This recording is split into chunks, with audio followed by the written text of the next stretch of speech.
Adishma me mwakwa ba Adom TV Kasee bre edro bia na eneme me nsema yen saso so ne abone bede ede bro na ensem no de di mwakotene bi ene se nipa bia wo huri di animu ma Western Togoland ensem ne man homene so no sabra me Kasee ya che o ma ede o ma be pim won kan kopom afei na nanam atrankonwa wa Ghana mamu ha nyina na akotena se a wo de kire se ensem ahodo e course wo Western Togoland nya de a etwe afutu nso akọ ede ama amanyofo se wo hyebo a won hyebo a wo betimi edi so se de be ya enkofa ensem bi emma ensem bi ka we ho ne abone bede de bro enne awia yi ya yeso ma awia ye me obidum bi kwaku edu kumemene akua cha oyi akwan ya na ye homra na afei mu nwem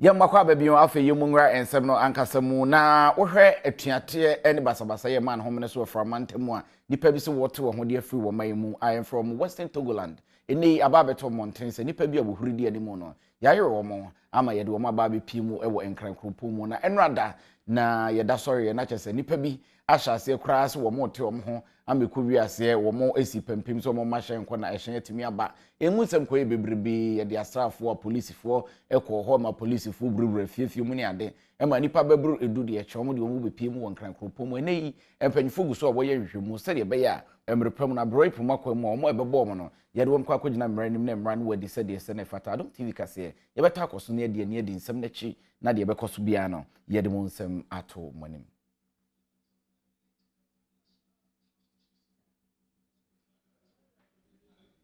afei yentwa ensem no so na nanam atrankonwa wa Ghana mamu ha nyina ene ne wone oswafo a wo hwe ahobaba ho nsem so akwakotena se ne wo hwe kwan a sansem ahodo asi wo Western Togoland no betimi etwa so National House of Chiefs na chese na nanam atrankonwa wa Ghana mamu ha nyina ene ne wakotena se ede atodwa se ensem ahodo a ekoso ewo fragmentemu no enya de atwa yie ne senti ewo se mpanifo de hyehye gu akwan mu ehwe se de ensem a ekoso no enye nsemu sanhye mudie yi wone oswafa wo hwe ahobamba ho nsem so ene kotena se ema wo kyerɛ mo se de enema esi kɔ odwumadi ya se ena president edema National House of Chiefs togbe afedi out to sudunan ede ensem ahodo bi etudwa road blockades and closures attempts at causing destruction to state property, kidnapping, and etc. This is the kind of thing that I've not recollected ever happening in our country. The Honorable Minister of National Security talked to me this morning about it. And then I also made the effort to contact some chiefs from the Volta region about an appropriate response from the Volta regions of chiefs. It requires the support of all of us to ensure that this does not escalate any further. The standing committee would issue an appropriate response after this meeting to the happenings in the Volta region, which we will disapprove of. And this is not something that any of us must condone. This is something that we should all support the government to ensure that it's nipped in the bud so we can continue in peace as a nation of one people with a common destiny.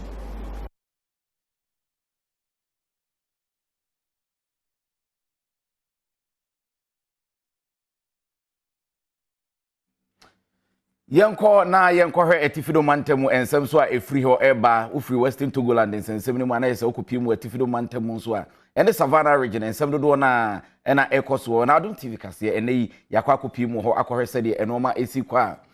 senior high school fo wo mo so ma ye krado pa so mo behwe no matimi afa nkrofo sede bi wo mo betimi aba no ma beto mo ngomasua so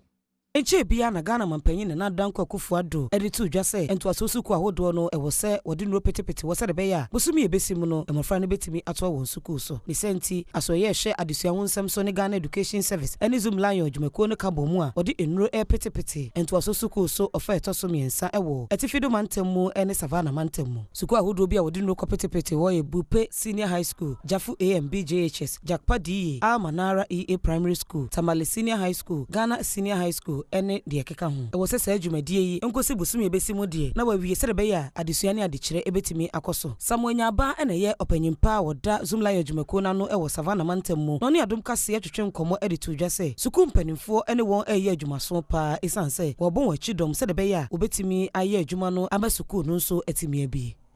because the first phase that we did enabled us to reopen the final year students who were able to write their exams. And as government has directed, the JSS2s will be in school somewhere in October 25th. And so we are putting the necessary mechanisms, asking the various heads to get the schools once again clean, because most of the environments are very bushy. And so heads are being informed to see how they will be able to put the various classrooms and schools into place for the reopening. Apart from that, we are also still encouraging them to keep on with the adherence to the COVID-19 protocols. And so we have given out the various numbers to government, as government will be supplying us with some PPEs. So these are some. Enwechi ena Deputy Director of Education in charge of supervision awo Savannah Mantemu Katri Bidramani editu jase suku mpanifo de hihye yegu akwamu a enche obehya ase age entoaso sukufo wo suku ni mamu watimi asuade afi wode abasobode kase pa ema aban ewo adwumaso a oye. We don't always get them to open the classrooms for us and to even get them to stamp on our forms for us is a problem. And you can't spray without getting a certificate that will tell you that you have really worked on the particular school. Okay. So that's the problem. The krakra and a suku mpanifo bi nso ene Adom Kasee atwetwe nkomo e de nsema hodo bi etudwa. We already informed them because the government himself gave us some protective distance like the PPE, what they use to prevent close their mouths and then the sanitizers. Then when these students also come, we will have to just tell them, prepare them before they also listen. And secondly, the head of this thing in their houses, so we inform them to prepare themselves before they come. We have to prepare them before they come to the school. Yeah, we are most grateful to government for the bold initiative taken in disinfecting schools throughout the country. I think school is about to reopen. I think we're told that school will open somewhere on the 5th of October. And then we are ever ready for that. Premtobre Kasee na ugusu a wo hye e wa Adom TV so no na yento akase ne so ne nkopiemu e wo bono mantam mu sesei e opanimpa a woda immigration service na no e wo bono mantam no akwachi nipa aduonu nsie bi a wonam kwati kwan so efri Ghana mamu e ko won krom nije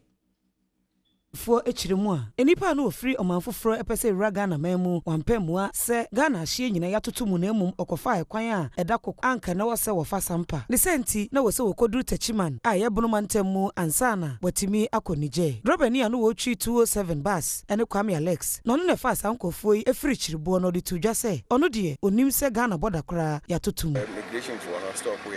no mo say yemi bari border na me de Cote d'Ivoire for no I'm say no correct me bread ya mo friend no ya dey say adwene no kura sintin say na across border ti yi di kar ma ya bona ti ya ne be kasa ya pensa bele ya no mo da so we opanyina no dan kwofo yi a wo tukwan yi ano ene hachimu osule no de tudwa say omode wo mu tukwan e de akonije ochemu say we ni de edikan a wo fa kwan a eni so wo fa sokora okasai e wo French kasem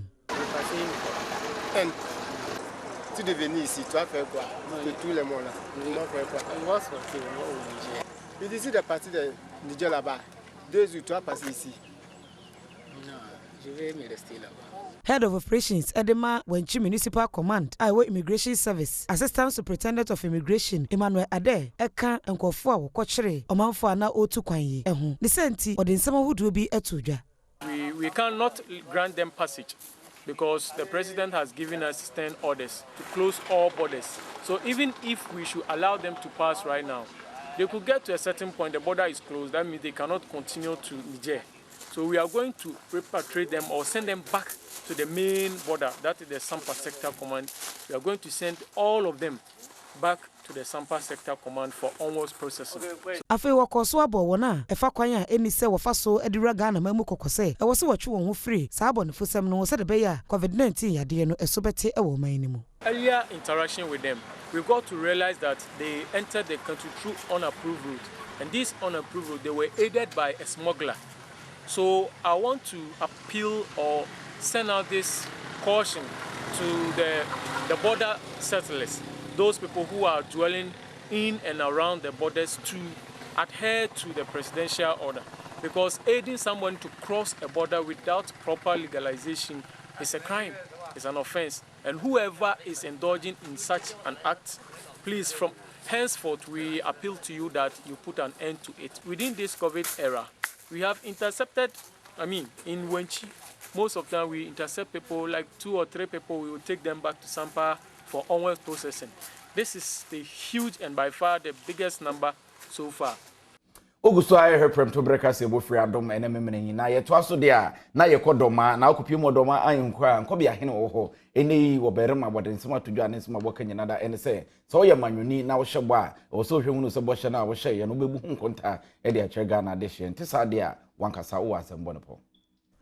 Ankobia hina wodoma traditional area barema da ekosi jaba enene wode ato amanyofo anim se bo hye bia wo be hye Ghana fo no omodena se obedi so esan se wantimi anye enema wo kase obeye na obegina wasem no aso ene won edi ochemu se samre na wo hyebo a woni so no etwem esan se Ghana fo amwani ada ho pa a wo hye se bo hye wo hye nyina no obetimi edi so afi wasade kokobo ma amanyofo se wonfefo a wode mentimi ho ase ne ntokwasem eba aye wodi ntwere ekoso e wo nkrankwanta no wonyae esan se enya de ebeboa oman wode ansem wetu jawa bra mampani abedi echi Alhaji Dr. Mahmoud Baumia ebo anan ekosra wonu mo. Let's say the vice president. Let's say what pro o president to abama obiu. Ni sama ye bibiri be amfoni chere to aso. Yeah. Why you to say na me aduma. E bi ha for no kala mo to aso. And me can say that's all. Ono adi chere nkasa. Uzo na mi na ro bra pobo. No kasa say abade ni ti na yo. Eso nka ni won ti ni yo. Nze Ghana for ye bi bia ye record ato ho. O ya ye bo am watie. Can you obeti ma yo? Yes. Se me to be realistic. Promises are realistic. Ye ti ma pini you to the ground say. Na na ye ba ya fa paper na be record. No be can get very say. O be so na ni say o be so esa say why you be paying. Enwechi ena Ghana mampanya bedi echi Alhaji Mahmoud Baumia ema Kofi Steven na oto na no monsie de obra edi ntwere no ekoso abusuafo ya akopa esanse na eya asema areho afi wasaka de to aso se amanyoko no eye de obetimi bia se de be ya afi mpinu ne de no abatu yi entokwa bia ensi sabasadi baaye nana kobia ho hene kana sem na ye dishie baako toye ona Kofi Steven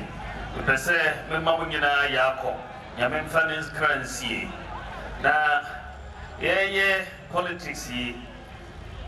adwenkyere enye sede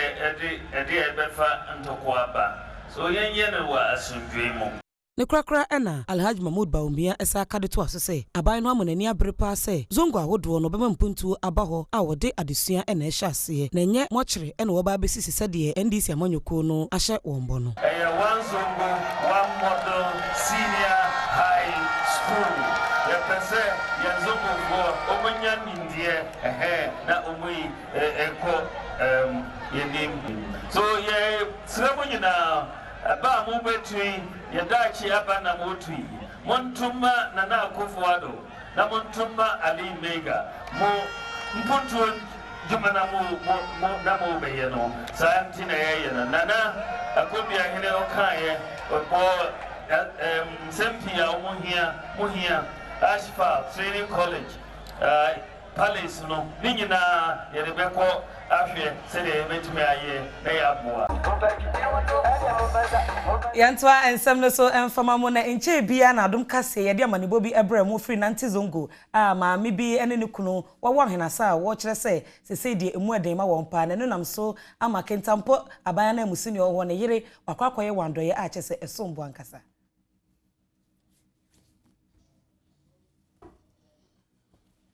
Mwa edibetu dwa na echire se maame bi ne kunu awo ahenasa asesei ohunu se anka wose eye nhyiranso abeda ne adesoa ede ama wo no mu saa asem yi na ema abaye na musini wo kentampo a wose gire mu apemrahye bedwam de brede ama MPP amanyoko no eyire Awura Anita Jan eye na adwen se obeboa awofo yi wode ne mai ekoba wo no mu na Awura Anita Jan editu dwa se Adom Kasee ensema wode betu dwa na ema na adwe course asem no so ne senti na wo ye na adwe se obeboa anan akọ abusuan yi ho akọ akọhwe ekwan obetimi ede aboa wo no mu okono one adwumayeko bi aye NGO a wo sunwan Kadi Foundation ene ko ye se de be ya won so ebetimi aboa eneme bi a wode koma wo mu en insamna diapers can foods ahodo entade ene sika bi ya want to di yawo Adom TV Nyankopon aboa ma ye sister bi o Kentampo South ye krodie mu ha awo afa ne ho afa ne ba na yintimi nya hehan nti aye adwin sa ye beba ne aba be so na sene kakra na Nyankopon so aboa na ma ne ti ne ma ne ti ne kama afa ye krodie ye kasai efa ho aye Kentampo South aye miura Mr. Alexander Jan ene ye DC ewo Kentampo ha na afa inso osa ye aspiring candidate Emma MPP manyoko no awoko for Kentampo South. Afen so ni nyaketo awo sinyane aye Free Foundation Kadi Foundation. Brano no so aye na dwens obeba beboa na waso na sene ama mamu nyensen enyini kama. Yusuf Seidu ene gina busuan na mu eje niemen ewo Awura Anita Jan ho no de aseda Kasee pa ekoma wo mu esa de to dwa se obi pia wo pese wo boa abusuan wo betimi aye sai sanse awo wo ye no ontimi ntete won ho emfiri ho yada wasi yada disi ire asi ena me a mekasa medina me menua kuma anayin na mekasa na de ameka ni na asi yada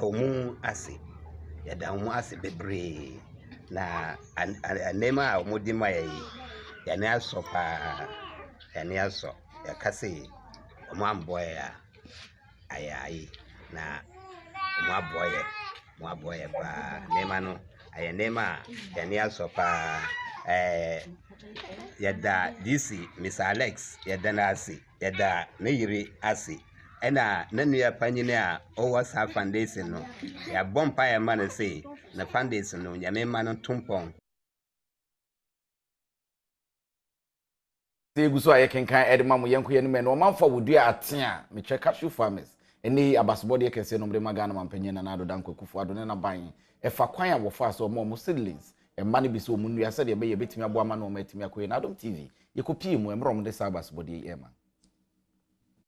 Ekuafo yi chirimu a ate amma eya na abai edema wo mu yi eyade a odeboa ama ohebubura ewo ekuafo mu no sese etimi afiri ho no mu Kentampo South Assembly no enne amansansi kakrabia batan aka abomu a sese wakoje asase eka aduonum a wode hyase adua atea ewo mansie enemo nkwanta a eno ebehia ate amma bese empem mienu a eno hye Ghana Protective Safety Net Project no ase nanso assembly no ayewa adwen se wopese wo ma ate amma no doso esenti watomu ede akọ empem oha ukopie ewo mansi a ema no oboaboa ne nyina no eno wahyase a wocheche ekuafo bi a wonya asa ateama yi ede abasobode Kasee pa ema aban no na afei obo aban na musini wo honom Alexander Jan so abaso na doctor eka ekuafo yi hu bi no ne Adom Kasee atwetwe nkomo ede nsem bi atudwa They should take very good care of the seedlings.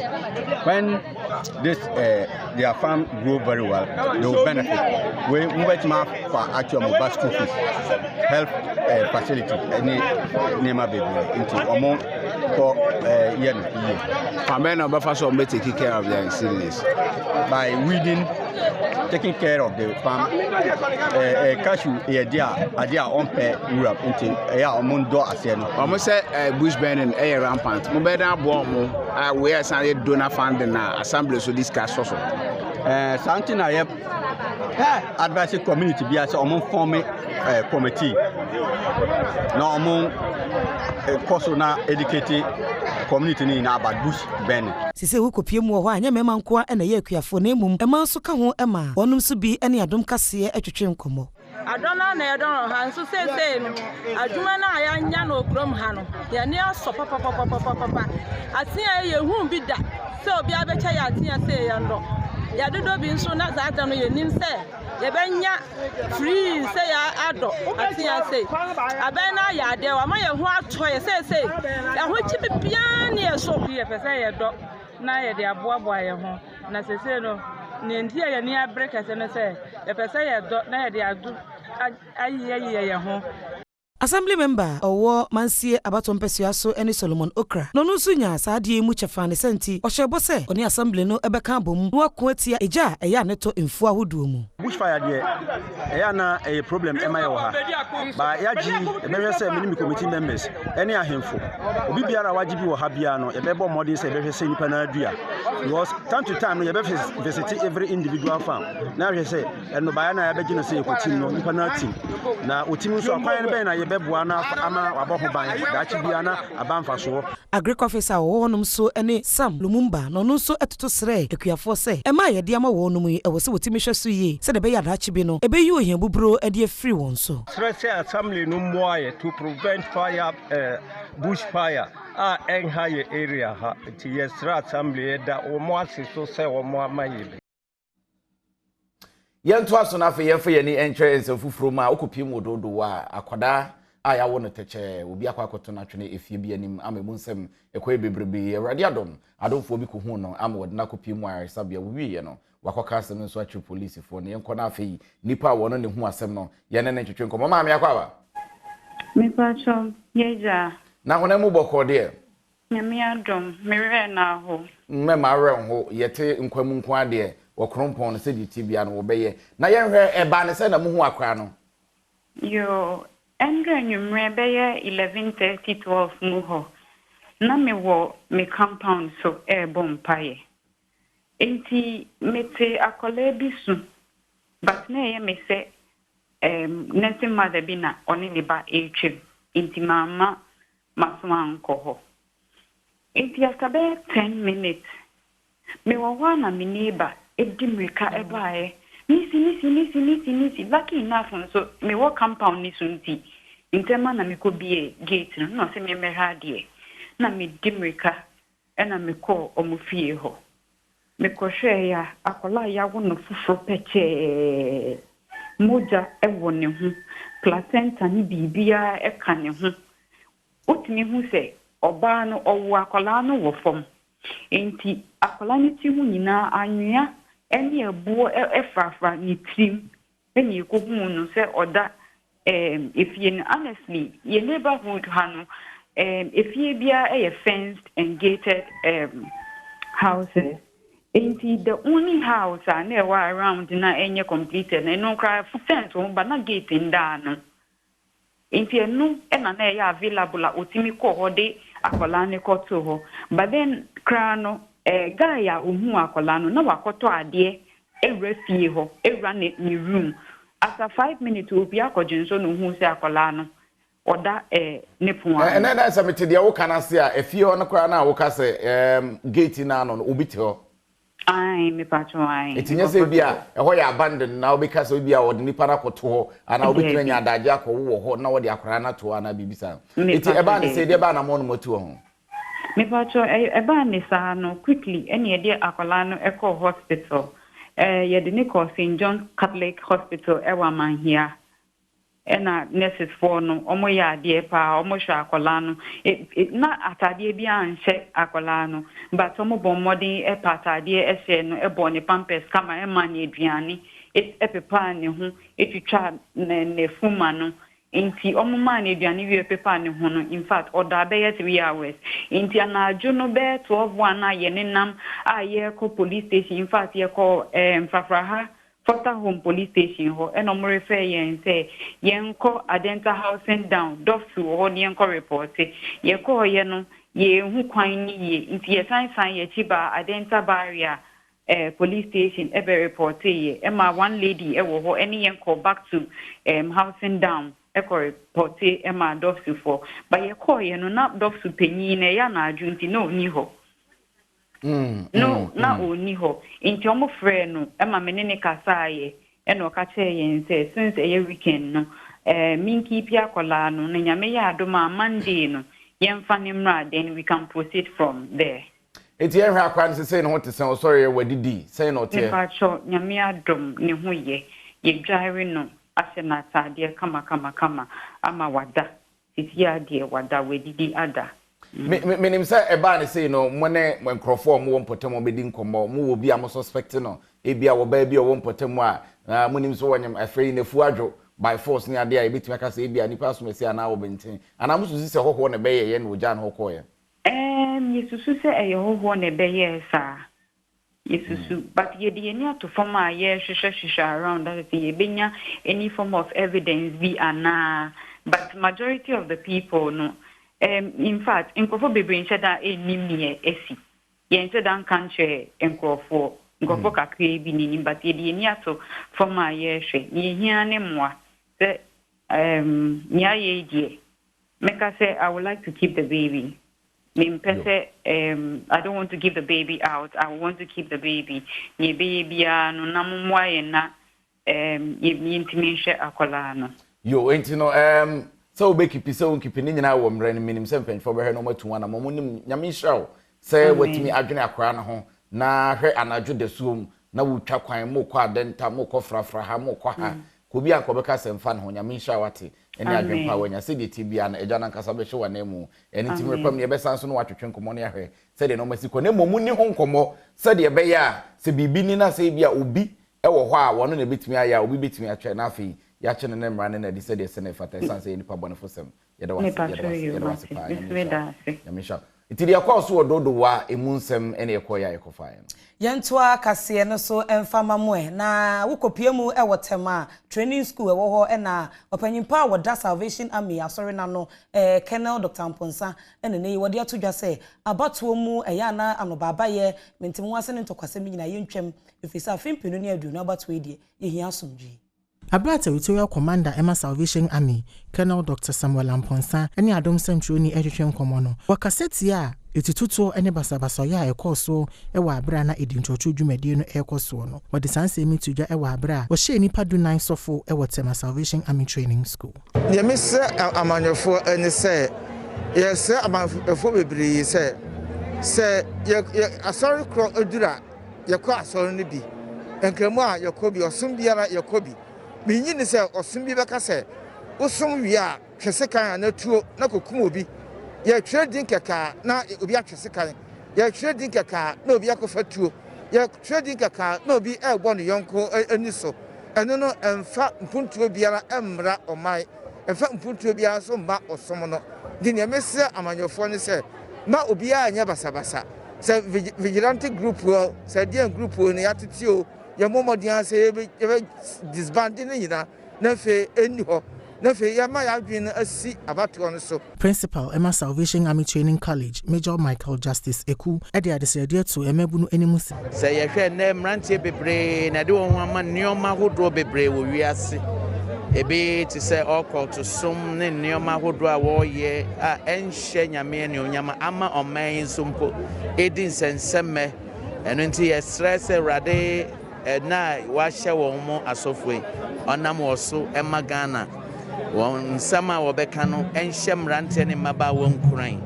na ompeja won fa nyamesompa enhye wo mu ma oman engina na gina brea esefata enipa bia ye hye won masofo ene yamane boni etwetwe nkom kai ndera dia se ewa kwanya menya se menso na bejintitie nene me ba bontin so sofo e Salvation Army asori emu na mesaja mpanimfo nso ase nkanka ye panimpa radio asemo a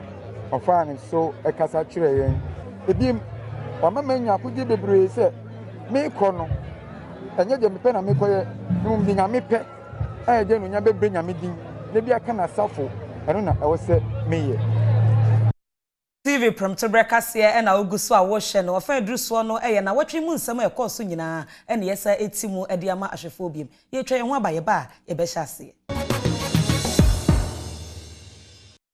ye makwa ba biun afi ye nto ansem ne so na watwe mu ye wo ha ye nka bi him na nipa bonefo bi sore ya wo so wote wo ho de afiri wo manga na mu na afi wo mankasa akyeche wo man aye friends Western Togoland omo block kwan amekwi ase shantimi nkwa shantimi ma esan pampima omo to ye nti I don't TV Kasee yes akobo atwe ni nkaka yo. This is the Sogakope barrier. Immediately you cross the bridge. This is it. All the cars from the Aflau stretch or the Sogakope township headed towards Accra have had to park. They have had to park because ahead of them Dover Premtobre area. That is where the Western Togoland guys have blocked the road. So no car is able to proceed beyond the barrier, which is just before the bridge. I've spoken with a few guys and they have indicated that the police are even helpless. The police do not want to disperse the crowd by shooting anyone. So they are just watching them do their own thing. But the video you see now, so you can see the cars. The video you see now is at the Sogakope barrier. So if you can see, it's a very long stretch. So this is the Sogakope barrier. This position here is chaotic. All the cars from Aflawu, Akachi, Joje headed towards Accra are not able to move now. They have all had to park at the Sogakope barrier or the toll booth area. The police seem helpless. They seem helpless because the guys from Western Togoland have blocked the road, I understand, around the Premtobre area. That is where the blockade has happened. So the cars are not able to proceed beyond this point. So this is it. This is it.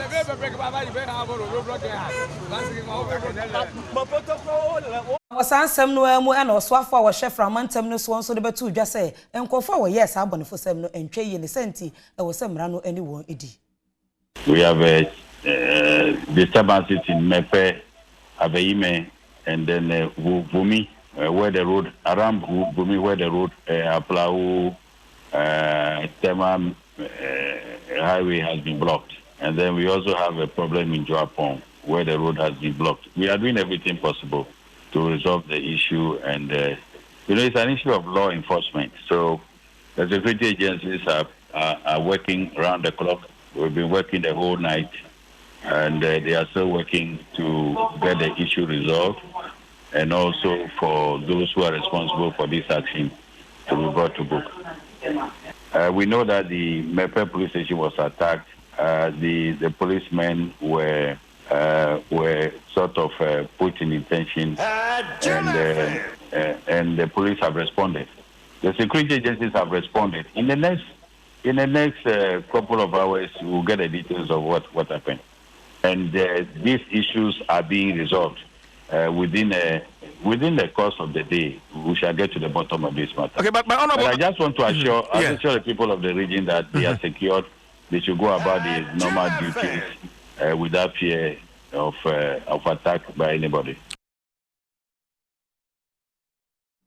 Yeguso wasanse nsem no esanse yetempo ano de ne eti anwem ne nei panyini bia waben wo bambo mu nsem so de nsema ba betodwa wo twem se nipa bonefo a wo ma wo homene so no ye sad no susu sa amanyosem ewom amanyofo bi hwehwe a wo mo eje wo ntakra wo james wo nya sad no ta mia koso si a ne de adwen foforo wo achi if you say Ghana no unlike most African countries independence ye kiti ne ade no Ghana ye de also go ni friends due process for independence. Genuinely, voter region are deprived. Ubi obe kano kwano in say voter region development package a be one leaders. If say you have Ghana Manuel Silva, one and Kofubi at the Akotin Wumupa. One man share my development and go. Ibiruko say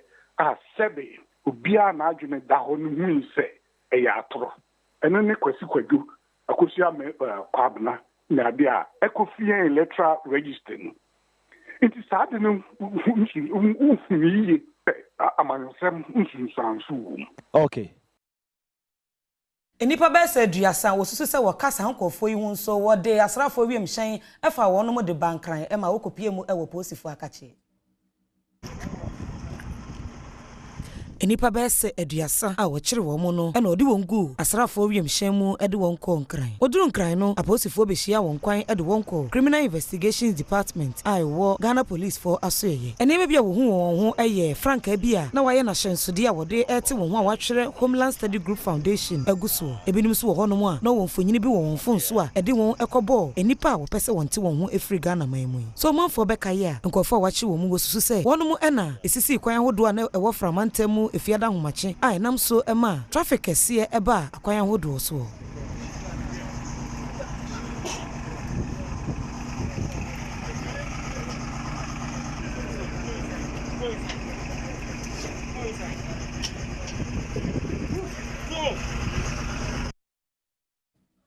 Yefro na afi yemfi ene ntwemu e wotema na akopim wotema nso a police fo wo ho yesene ne nipa bonfo sam dodo na akoso ho a wo muntimi so ano nti adana eyi etwetwere wo mobo na Adom TV Kasee yikubusa mu ekuwura mu die nti ene wo muntimi so ano.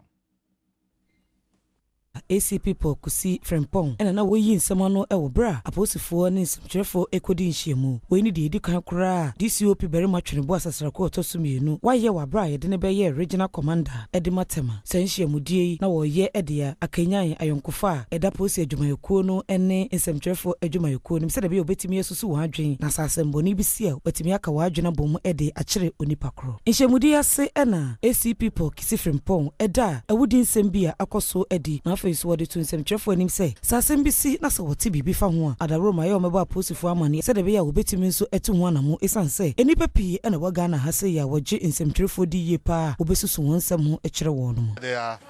some unresolved murders, particularly in the Premtobre area, that we are still on investigating.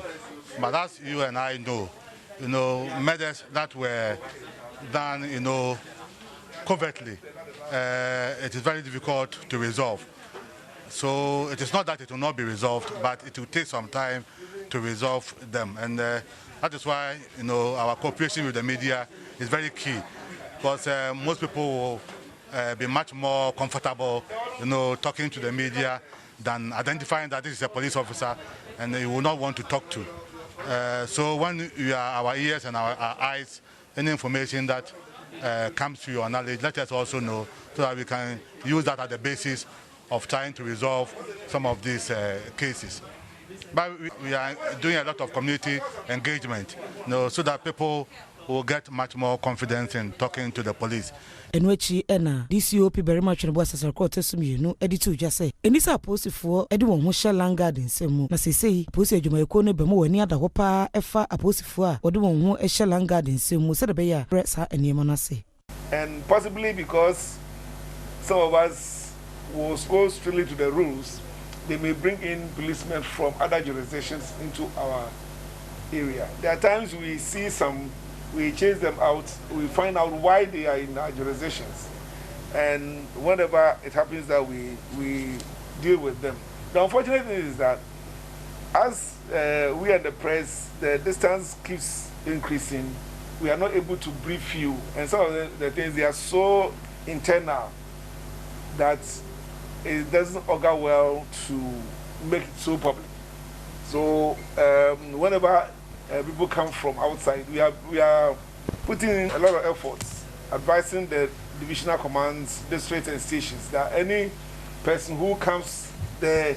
claiming to be a security person should prove with his ID card where he's coming from, so that we'll deal with that. Sisi, Tema Regional Police Command, Edinema Udo Egu Akwemua, when it could be your one phone, Ebetna say, Unquine, Obesi, Amma, a few Pununia do not about to ye a cotorting. Kwame Yanka, and a disarmani boy, Edibre, Adom Kasee.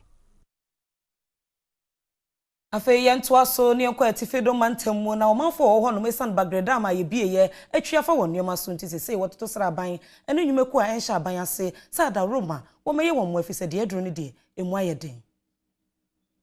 esan bagreda ma wonum ebietu ho ene nsubranta ma etoye ewo kumbungu mansini ni muntino enipa wonom te wode adesrede ato aban eku anhya aban ase enipa wonom ensem wo bie se womeyi wonom emfiri bia wonom te esan se wonom nkwa edesane mu ebra se enipa eni amani boni Iliasu Abdul Aruf etwetwe nkomo no wonom edito nanimu se wonom majapade de ne nyina asei amansuo yi atwa afa wonom afiefie mu asesa wonom nuane ene empo emu a woni wonom atifie nyina ekọ enunti na wonom edesa adesrede yi eto aboafo enimu no pese every hand then the yampone se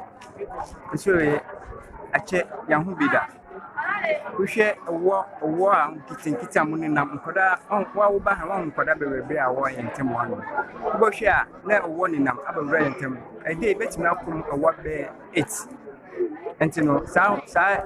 issue nko aboye ho pa se as a penny and nimu yes, or Mabati or Hanukwane, Yepe. We show Nipa as an idiot. So, what you are fear? What me ye will pay. So fire na to your house. So you best say Yama. So you best say Yamana Widia, Bruce ye. Dabre adesa wa ha ufi be nipa da ebe ye umobo adunti se ne omo be kase on be pe be amaye na yakotena ho na aha ye yedwuma bre no eye mi de papa ye penu be 1 month and 2 months 2 months kana omo se yen sori wo ha abaye mi de papa because ye bre adesa na wo fa na wo hu be nipa da ebe ye umobo ebi no kra eye lore kwan no so oni akwantim na anwenum na omu da ho asori dan sei enkanye wenum na ewo ho ye konfa enti sre se no omu aka no ye sre pase omu ma ya asase na so omu be sidan ma na ye free ha aduna ye enti so ibaye no I dear I like I den nso no baye no ye dan abubu ba ampre obi ade ampre obi a nyame adum nti afaifo panyini ya wona woni eduodo ate editu yamani boni enimu se afi esuyire no ede kokobo kese pa ena yamma kwa ba bi yento aso na afi yemfa ye ni nchemu ana watwemu beto dwase maame bi wo se wo mo ba akora no asa akora ne ha adwene ene wo ya kakra nti akora no sabia nya ado wonya ado wonye krama ye ne 2kg mu ebo ne kredo e ma Adom TV yense ntro ni do nyina kopie so awufo ne odehye ba akwasi donyina etwetwe nkomo ena maame akuajewa editu dwase ne ba no free se wo no ntimi nkasada afi wasa aka de to aso se adokotafo ewo brekum Holy Family Hospital eka kire ne se onfa ne baketo yi enkokomfa noche aban yaresabia se de be ya wo betimi agya yarehye nanso wantimi anko esansi kasem nti na ba bi okoto nkoko no nso nya de obetimi ede na koho esenti ena okọ adwuma anase wokọ akoto ne kokọ a na odi na shekeji mu kopem se obebe fi mpacho mebano memu mebane bacha kwa na me wono alefo ese bi adwuma na meye dimintin fa akwa no nko adwuma ese be dibo nya wi na nya mfie num ese ni mu eduru di se me kwa adwuma mama ntan no di mantan du ba bi ni se wangu se otimi sane ni se ma package am de na him nti me koba mama be sane no abeyi na film Alex upon kwabena enne abemu Felix papa no nso de to dwase omode aye mpai bo ne nso enkusiaga esanse sese yo moba Felix oya jinsemo kra enu nti ena eto de bia wo kyekere no ebo baabi no aya me ba no na ntiapo ntiama na misuye hatu ndi okọ ne namfofo no kra nche na omo pampa no ono so fa boa na oto ndi ama ntimi nkonkura no nkyere nti tambia ye de no bo ya chechire no humum tama ne maame wo no na nsa akura no starting ne yade no nti ye ntimi hu de nti ayade no bae ana monde ya tubibiri ne maame de akura pu na tudodo pa onoko ha no de no fa ha ya ba sa no na se ye funu ne yade no bidi aye seponi nsinchire aduro kokano wo ye funum nti owo akura no not say aye akura kete Adom Kasee edueduemu a ekohu se maame no ebi a wote no eya abrosan wonso ewo de eto aso mienu no so a ya de anhwe yi a obetimi afiri sorokra aba abehwefom sese ye kame aye se awofo no mabre abofra no esenti na pomuden kura enwu hia won biem maame ba ko efre ne Florence a wote efie ho bi editu dwa se ono ankasa de nani kuro twawisia ewu se awofo yi ede abofra no ehyekeji mu ne no so eya na eha no se abamu aketoa wode ne fa sa akwambone ne so nso ehyi wo fie afade akra no wato atwene bu akra ma metin de hyede ne kura to no punum mane mpie o ha adwen pa nani so ehyi yobi o ha adwen ontena fa akoso hunu wa aduri ha be hunu wa aduri ha na ma me otia mfre no Felicie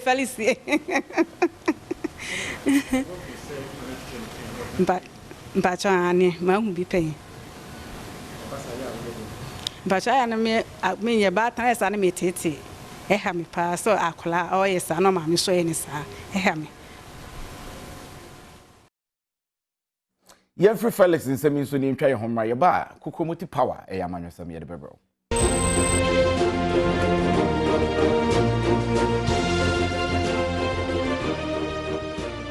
Yesa makwa baby em kokromoti power ho nsem na aduru so na yehya ase dia na yehya ase dia free MPP amanyoko no akache na nkane opanyimpa woda nkitahudie ho nsem so edema MPP amanyoko no ene na akomia ne no dia todwa se e wo se Ghana for ye bo MPP amanyoko na baso pa esan se wo ba ye esika krabia ho nsem wotimi atoto ne ye ayi wabonefo ni nyina afrimu Nana Akwamia Kanibi na woye Communications Director Emma MPP Amanyoko no editor dase. Esan se na NDC Amanyoko no Frank Etunia Kanibi na woye Omanpanyin John Dramani Mahama na won pese banks no ebegunti no ebibia na wo ma wono musika se na bia ko betimi ase agina wono na asubio. Nanso na wonni sika na chi enhwe se wono edidi dwuma ese se wono edidi ana. Na bra wakasa ewo na watwe bia sentrofo nhyiemu a MPP Amanyoko no eye no. Enchemu sei e na wodi tuya ekire kwan a MPP Amanyoko no afaso etua wono mu a onsika ekoka banks ni mu nyina esika edema wo mu. President Mahama na ankasa 2016 okacheye ewo parliament se infie numa etwemu no banks no anyade emanunti no pi no awajuma na sei ema Ghana for ebehwe musika ono ane kacheye no ye ne se otam Ghana for sika odema banks no so monfa ensisa omejuma no no muntimi ngina ho na odema omo wie no one monitor one hwe kwan ya omudi sika no faso nti banks ye disa sika podo we ma omo sika no pi ese President Akufado eka se omo musika no enhyeda ndoso yentwe omnia tobia yetwe ado nso na ka omo musika no sebina emodu kakra na banse momo de musika na emodu nti ebe mamo bonds na ban betwe asa kan mfie num 5 years time nipa no so no mo ho kire President Akufado obatampa on the Bank of Ghana mpanyifo hia ema na otwe etwa mia yetimi den hyehyɛ aba Bank of Ghana yebenya 3.56 billion Ghana cedis na ye de twia Ghana fo nyia omusika nka eya kem gidie na esese yenya wo President Mahama ene ne NDC no minwa gidie no eni ho kasa de sebi obi atimi ekebi Yeguswa ewo kokromoti power amanyose mu nsensem eho na NDC amanyuko ne nei wo se ablekuma importem ho ebe yanka enye nhwehwemu esanse nipa bi print card bi ememu nsem koye bebrebe na de wo ka ne se nhwehwemu ne koso betimi aboa ama se nipa bonefo sem bi ho a eto atwa hwe the way asa exhibition esi kwa enhyeda nso ani ene se kane no ye be exhibition wo hwe previous exhibition ya 2012 ye no da Dubako 2016 ye no da eduenu Bako 21 days inti emre bia no ye makwan se wo kohwe udin a wo benya ho na watimi ahwe ne ye na 2020 registration I did nipa empim edua song 17 million etro di no electoral commission ema na wo chepe ena na wotwe so omo ne ani hu enkita ho ewo ipac ne hu ya ne se omo de abase sa no mbe no afei kane no ansa na ye be hye se adwumadie ase no ya na isi no ode register no copy e de ma political parties sebe ya parties ne be print na omo achicha ma omo mpeso nyina sebe ya ukọ na electoral commission so de omo register ba na wahwe se ni nyina no esoso ana enso ne ekoba ne se isi for ka say yemfa fidia ya de twen register no yemfa mra 7th of September ya de call ya no 16th of September ansa na omode omode maye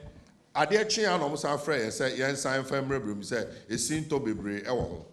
ya de call ya ade twen ya ansa na omode maye nti omode be maye no na ya hye exhibition na se nti eba ne sa na che yentimi enya kwan anhwe ansa na adwumadie ne ehye ase enso ehye ase sanse yankasa na ye wo ye records wo honti no ye hu niema bebre ena afei so wo hwa emra ne hye isi no se e wo se omode sa register eto omo website so eno eye emra omo isi no dia parliament regulation 23.3 of CI 91 e ka say was a commission no omo publish omo website omo enye sa de no enti o se ebisa say e ba ne sen na ankoso sa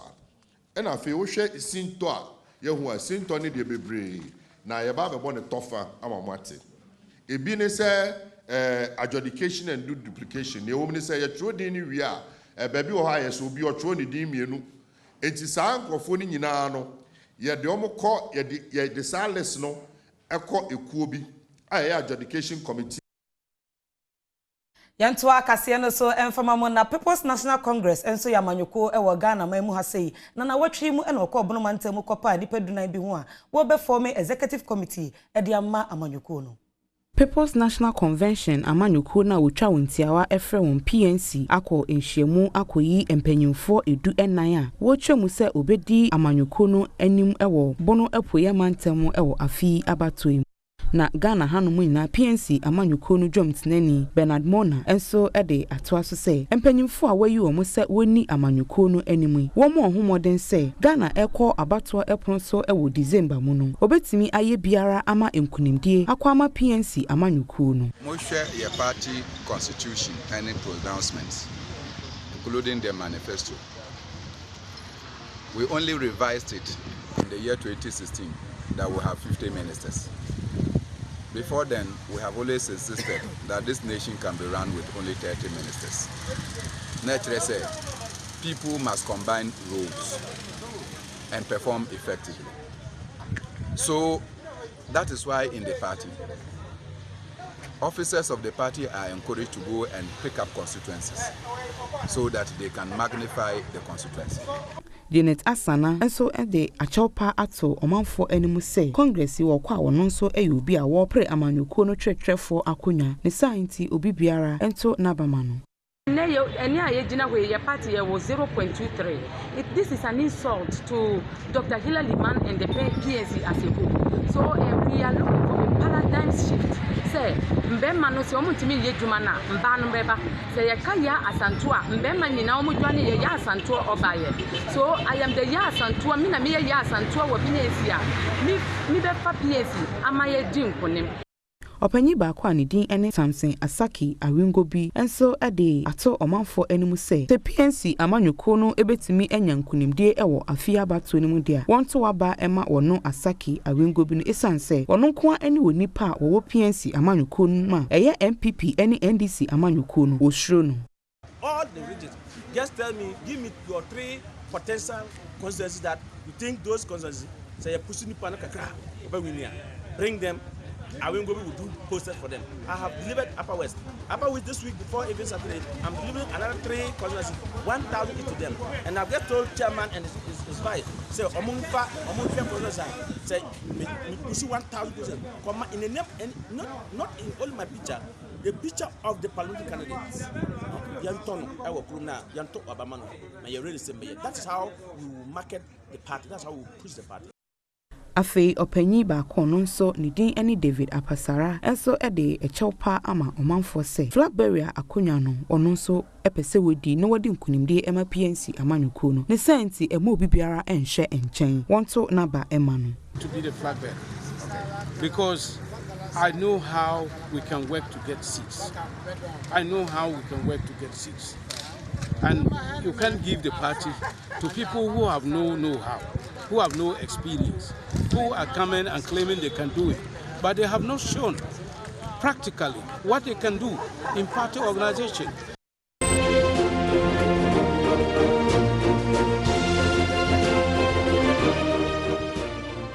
Makwa baby Adom TV Kasee ni guso ekenka edema wo hye no so say Abikus creation and atade watwitwa apam amana fatame wo so pama e be fata opa afred baby a okubia no wo be boa number no 020 151 3275 020 151 3275 Abikus number na multimedia yenya finhia duo no 25 years enya asem kuto me metwa 11 e wa ha na yenko first story number multimedia adwumayɛkuo ɛne Joy FM ɛdi mfie aduonunum na kwan yɛ fa so ahyɛ yɛfa ɛna ɛnɛyi adwumayɛfo ɛwɔ adwumakuo no mu nyinaa ɛhyɛ wɔn ntoma fɛfɛɛfɛ a no wɔda na di adwumayɛfo nyinaa ɛhyɛ ntoma ahodoɔ a ne kɔla no ɛda nso bebree ɛdeda na di sɛ ampa wɔhyɛ fa ɛde twitwa mfonyini ɛwɔ adwuma no mu Bande they fight over teeth flow. To mama one chibom beat this year me chichibo. Me a Messi zero major ball me the speedo. Messiano Ronaldo woman Luis Figo claim me superhero. Tico driver kite ego. Sit your ass down. And Yazina sit your ass down. No be better than any bro. Sit your ass down. Claim me superhero. Massa sit your ass down. What's the canals of Russian? Nine hands to your ass brown. Come on. Yes, I'm going to easy. And Rafa home. Time was sort now you white to be the dahone and the dinner. If you modi who have a Cinderella. Hey, if you modi a platform, cocoa, move, blue, white. I just say, come on. Maybe the end of me pam as a pa hits. Any Adom DNA in our boom. We agree na ya because son will and wife and a baby and so to me. But I come 25 years and easy. Enough from sir will be a Jumana Radiadom, a bit me and an fisher, edunu in num. Thank you, Nipa Quack as I'm in University in Tino. It traces on the equation, Yenika and Nawase. Na afi yemfa as a daddy biom so. Emma or more maka. Kanansa any team ni na mabo adwuma Abdullah Awudu Abu ubo adwuma AC or Henesan so and antimata ni obi 25 years sabre na kokwane yeah na we snack ase ade brem and your famra na wie ye obi dum bi ekwaku adukumi di am just so every minute ekrecha oyi akan yeah in yesomo yeah sorry so na fa adwumadi aka no ye de abramo same ene ne wo directing yen sanso and abrampa ene hwema bibia timi ko e bafo reku amo ene wo bibia aban so ne na ho kwasa na oje fans